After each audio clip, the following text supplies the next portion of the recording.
80వ స్వాతంత్ర దినోత్సవ జెండా ఆవిష్కరణ మన గౌరవ ఆంధ్రప్రదేశ్ రాష్ట్ర కాంగ్రెస్ పార్టీ ప్రధాన కార్యదర్శి శ్రీమతి పాచిపెంట శాంతకుమార్ గారికి యూత్ కాంగ్రెస్ అధ్యక్షులు ముత్య ప్రేమ్ కుమార్ గారు ఆహ్వానించవలసిందిగా కోరుచున్నాను. Attention.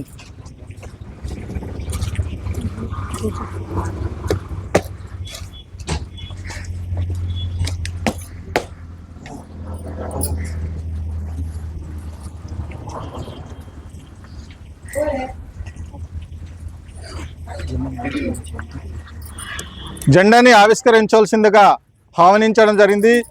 గౌరవ శ్రీమతి శాంతకుమారి గారికి అందరూ చప్పట్లతో స్వాగతం పలుకుతున్నాము.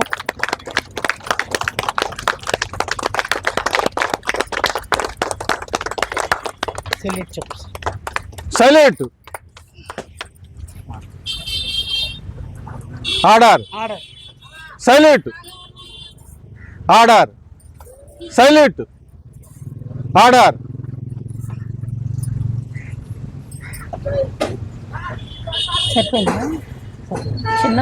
ఈ కార్యక్రమాన్ని పురస్కరించుకొని సమయం మనకు తక్కువ ఉన్నది కనుక తన అమూల్యమైన సందేహాన్ని వినిపించవలసిందిగా కోరుతున్నాను.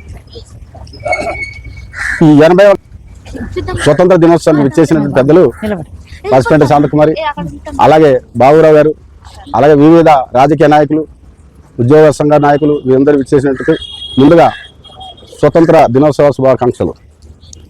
ఈరోజు ఆగస్టు 15. ఈ ఆగస్టు 15 అనేది చాలా పవిత్రమైనది రోజు. ప్రతి మనిషి కూడా ఈ ఆగస్టు 15ని గుర్తుంచుకోవాల్సిన అవసరం ఉంది. ఎంతోమంది ప్రాణ త్యాగాలు చేసిన రోజు. మన స్వేచ్ఛ జీవితం ప్రజల్లోకి వెళ్ళి జీవించిస్తున్న ఈ తేదీ ఆగస్టు 15. ఆగస్టు 15 ప్రతి సంవత్సరం మనం స్వతంత్ర దినోత్సవం ఏర్పాటు చేసుకుంటున్నాం. ఎందుకంటే ఒకసారి మనం చరిత్రకు వెళ్తే, మన పూర్వ చరిత్రలకు ఒకసారి వెళ్దాం. చరిత్రలకు వెళ్తే సుమారు 1600 సంవత్సరాల శతాబ్దంలో ఫ్రెంచ్ వారు, డచ్ వారు మన దేశానికి బట్టల వ్యాపార నిమిత్తం వచ్చి కాలక్రమేణా అలా మన దేశాన్ని ఆక్రమించుకున్నారు. తద్వారా ఇంగ్లాండ్ నుంచి ఈస్ట్ ఇండియా కంపెనీ వాళ్ళు మన భారతదేశానికి సుగంధ ద్రవ్యాల వ్యాపార నిమిత్తం వచ్చి ఫ్రెంచ్ వారు, డచ్ వారిని మీరు ఈ దేశానికి రావద్దు ఇండియాని నేను చూసుకుంటానని చెప్పి వాళ్ళు గొడవలు పడి ఆ ఫ్రెంచ్ వారు, డచ్ వారిని వదిలేసి ఈస్ట్ ఇండియా కంపెనీ వాళ్ళు మన దేశానికి వ్యాపార నిమిత్తం ప్రవేశించారు. ప్రవేశించిన వెంటనే వాళ్ళు ఏం చేశారంటే, అప్పటికి మన భారతదేశంలో 565 రాజ్యాలు ఉండేవి. 565 రాజ్యాల్లో ఒక్కొక్క రాజ్యానికి ఒక రాజు ఉండేవాడు. ఆ రాజులతో ఈస్ట్ ఇండియా కంపెనీ వాళ్ళు మచ్చిక చేసుకుని వాళ్ళతో మంచిగా మెలిగి వ్యాపారం చేసుకుంటాం, మేము కంపెనీలు పెట్టుకుంటాం, షాపులు పెట్టుకుంటాం అని చెప్పి షాపులు పెట్టుకున్నారు. షాపులు పెట్టుకొని ఆ షాపుల్లో మేము సెక్యూరిటీ గార్డులు అని చెప్పి గార్డులకు పెడుతున్నామని చెప్పి ఇంగ్లాండ్ నుంచి బ్రిటన్ నుంచి వారి యొక్క సిపాయిలను మన దేశానికి డంప్ చేశారు. అలాగా బ్రిటిష్ ఇంగ్లాండ్ నుంచి ఉన్న సిపాయిలందరూ మన భారతదేశానికి తీసుకొచ్చి మొట్టమొదటిగా మన 565 రాజ్యాలు అన్నాం కదా, ఒక్కొక్క రాజుని ఓడించడం మొదలెట్టారు. ఆ రాజు ఫస్ట్ వెస్ట్ బెంగాల్ రాజుని ఫస్ట్ ఓడించారు యుద్ధం చేసి. ఆ తర్వాత ఒరిస్సా, అలా అస్సాం, అలాగ ఒక్కొక్క రాజుని ఓడించి మన దేశాన్ని ఆక్యుపై చేశారు బ్రిటిష్ వాళ్ళు. ఆక్యుపై చేసి మన ఇండియన్స్ని చాలా హింసలు పెట్టేవారు. ప్రాణ ధన చాలా హింస పెట్టి చేస్తుంటే 1857లో సిపాయిల తిరుగుబాటు మొదలైంది. ఒక సిపాయి మంగల్ పాండే అనే సిపాయి తిరుగుబాటు చేసి బ్రిటిష్ వాళ్ళ మీద యుద్ధం ప్రకటించారు. అతను మా మీద యుద్ధం ప్రకటించావా అని చెప్పి అతనికి ఉరిశిక్ష వేశారు. ఏప్రిల్ 29న ఉరిశిక్ష వేసిన వెంటనే సిపాయిలందరూ ఒకటైపోయి ఢిల్లీలో మహా ఉద్యమం చేపట్టారు సిపాయిలందరూ. ఆ ఉద్యమంతో పాటు మన భారతదేశం అంతను వ్యాపించింది ఆ ఉద్యమం. ఇలాగైతే కుదరదని 1885లో 1885లో కాంగ్రెస్ ఒక వ్యవస్థను ఏర్పాటు చేశారు. కాంగ్రెస్ అనేది అప్పుడు ఒక పార్టీ కాదు. కాంగ్రెస్ అప్పుడు ఒక మనకు ఏజెన్సీలో జేఏసీ అలాంటిదో కాంగ్రెస్. ఆ కాంగ్రెస్లో దేశంలో ఉన్న నాయకులందరూ ఆ గొడుగు నీడన ఉండి స్వతంత్ర ఉద్యమం చేశారు.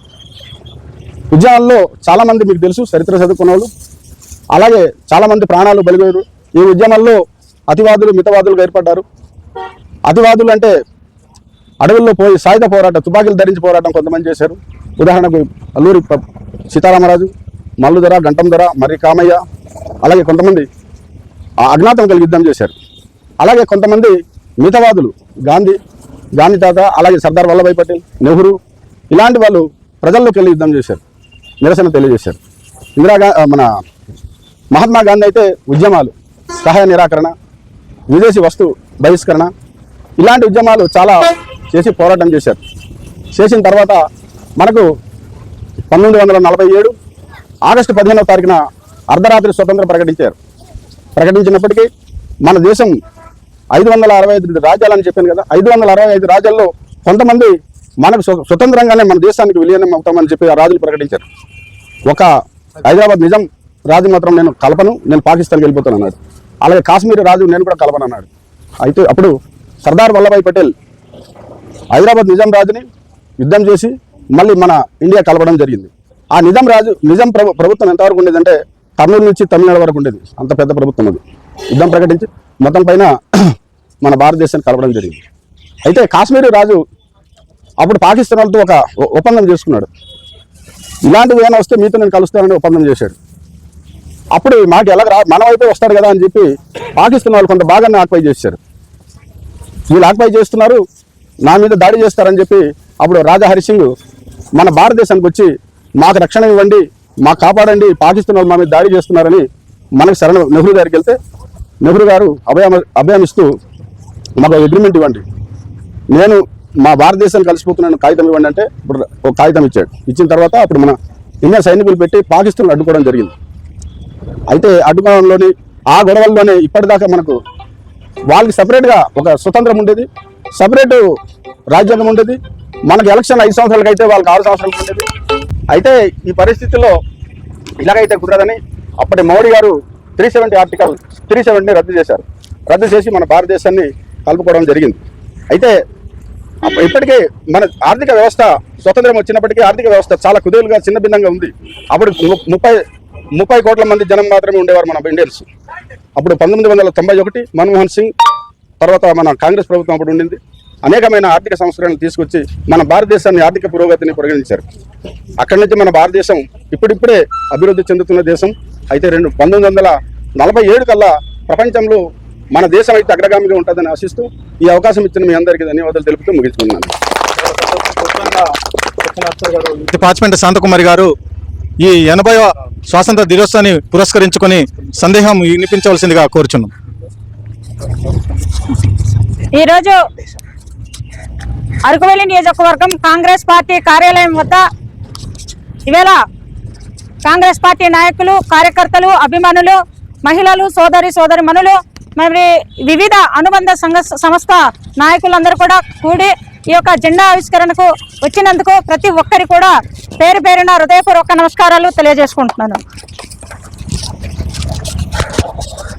1947 ఆగస్టు 15 తారీఖున మధ్యరాత్రి స్వతంత్రం అనేది మన భారతదేశానికి రావడం అనేది జరిగింది. కనుక ఈ స్వతంత్రము 80వ స్వతంత్ర దినోత్సవం సందర్భంగా భారతదేశ ప్రజలందరికీ కూడాను స్వతంత్ర దినోత్సవ శుభాకాంక్షలు ప్రతి ఒక్కరికి కూడా తెలియజేసుకుంటున్నాను. వీళ్ళ స్వతంత్రం, స్వరాజ్యం, శాంతి, సమానత్వం, ఐక్యమత్యం, అలాగే భిన్నత్వంలో ఏకత్వం అంటూ భారతదేశాన్ని ఇవాళ తీర్చిదిద్దినటువంటి మహానీయులు త్యాగ ఫలాన్ని ఇవాళ ఫలిస్తూ ఈ జెండా ఆవిష్కరణ అనేది చేపట్టడం జరిగింది. ఈ యొక్క స్వతంత్ర దినోత్సవం భారతదేశ వ్యాప్తంగా కూడాను జరుపుకుంటున్నాం. ఇవాళ భారతీయులని చెప్పుకోవడానికి ఈ జెండా ఆవిష్కరణ అనేది చేపట్టడం జరిగింది. ఇవాళ భారతదేశంలో ఐక్యమత్యంగా అందరూ కూడాను రోడ్డు మీద రావడానికి, మరి శాంతి సమాధానాన్ని ఇవాళ నెలకొల్పే రోజు కాబట్టి మనమందరూ కూడా కుటుంబ సభ్యులుగా మనం ముందుకు వెళ్ళవలసిన బాధ్యత మరి ఎన్నో ఉన్నాయి. కనుక మన దేశంలో చూస్తే ప్రస్తుత కాలంలో ఐక్యమత్యమే మహాబలం అనేసి ఆనాడు గాంధీ గారు ఈ యొక్క మార్గాన్ని తీసుకొచ్చారు. కానీ ఇవాళ ఐక్యమత్యం లేకుండా పోయింది. ఇప్పుడున్న ప్రస్తుత ప్రభుత్వ కాల పరిమితిని బట్టి చూస్తే ఐక్యమత్యం లేదు, సమాధానం లేదు, కుల వివక్షత ఉన్నాయి, రాజకీయ వివక్షత ఉన్నాయి, ప్రజలపైన వివక్షత ఉంది, కుల మతాలపైన వివక్షత ఉంది, చూస్తుంటే విద్యార్థులపైన వివక్షత ఉంది, ప్రతి ఒక్కరిపైన దాడులు జరుగుతున్నాయి. ఈ దాడులను అరికట్టాలనే కేంద్ర రాష్ట్ర ప్రభుత్వాలు మారాలి, మార్పు కావాలి, ప్రజలు మారాలి. అప్పుడే నిజమైన స్వాతంత్రం మళ్ళీ రాబోతుందని, భారతదేశంలో వస్తుందని నేను తెలియజేస్తున్నాను. ప్రస్తుతం చూస్తున్న పరిస్థితుల్లో మన ఏజెన్సీ ప్రాంతాల్లో ఉన్నటువంటి పరిస్థితుల్లో 1/70 యాక్ట్ కానీ జియో నెంబర్ 3తో కానీ మన పైన దాడులు జరుగుతున్నటువంటి పరిస్థితులు ఉన్నాయి. కనుక ప్రభుత్వం దీని మీద పూర్తి బాధ్యత తీసుకొని తాగునీరు, సాగునీరు, ఉద్యోగాలు, ఉపాధి అవకాశాలు, రోడ్డు మార్గాలు అన్ని కూడాను ఈ ప్రభుత్వం కల్పిస్తేనే నిజమైన శాంతి సమాధానం వస్తుంది.